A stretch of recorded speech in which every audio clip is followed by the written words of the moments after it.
உசிலம்பட்டியில் Tamil Nadu senior ஆண்கள் கபடி அணிக்கான பயிற்சி முகாம் நிறைவு விழா நடைபெற்றது. 72வது தேசிய சீனியர் ஆண்களுக்கான கபடி போட்டி குஜராத் மாநிலம் வடோதரா நகரில் 24ஆம் தேதி முதல் 27ஆம் தேதி வரை நடைபெறவுள்ளது. இதற்காக அனைத்து மாநிலங்களிலும் கபடி வீரர்கள் தயாராகி வரும் சூழ்நிலையில் தமிழ்நாடு அணி சார்பில் வீரர்களும் தயாராகி வருகின்றனர். இதற்கான பயிற்சி முகாம் மதுரை மாவட்டம் விசிலம்பட்டியில் நடைபெற்றது. பயிற்சி முகாம் கடந்த 2 மாத காலமாக விசிலம்பட்டியில் உள்ள பசும்பொன் முத்துராமலிங்க தேவர் கல்லூரியில் செகண்ட் ஸ்போர்ட்ஸ் அகாடமியில் நடைபெற்றது.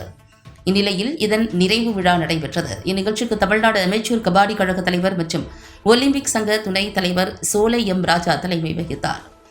பயிற்சியாளர்கள் அலெக்ஸ் பாண்டியன் முன்னிலை வகித்தார். விழாவில் கபடி வீரர்களுக்கு போட்டியில் வெல்வது குறித்த ஆலோசனையும் ஊக்கமும் வழங்கப்பட்டது. பின்னர் பயிற்சி முகாமினை நிறைவு செய்த வீரர்களுக்கு சீருடைகள் வழங்கப்பட்டன. விழாவின் முடிவில் ஐயப்பசாமி பூஜை செய்து வீரர்களுக்கு தேசிய அளவில் கபாடி போட்டியில் வெற்றி பெற்று வர ஆசி வழங்கினார்.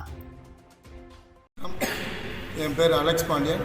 என்னுடைய ஊர் பாப்பாவட்டி கிராமம், உசிலம்பட்டி வட்டம், மதுரை மாவட்டம். நான் இப்பொழுது இந்திய இராணுவத்தில் பணிபுரிந்து வருகிறேன். அங்கேயே நான் கபடி பயிற்சியாளராக உள்ளேன்.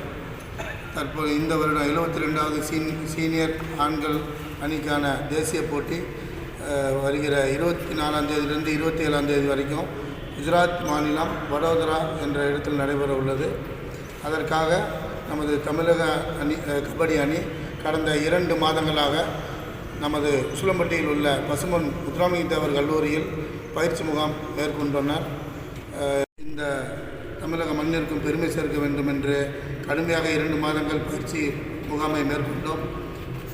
நாங்கள் சென்று நிச்சயமாக இந்த வட்டம் தமிழக மண்ணுக்கும் தமிழக மக்களுக்கும் வெற்றியை தந்து அனைவரின் பாராட்டை பெறுவோம் என்று நம்பிக்கையோடு உறுதியளிக்கிறோம்.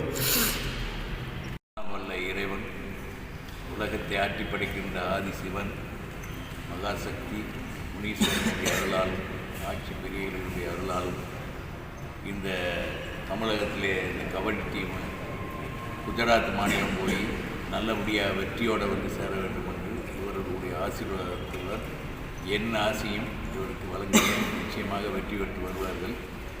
அவர்கள் இறைவனை நம்பி விளையாட்டை துவக்கட்டும்.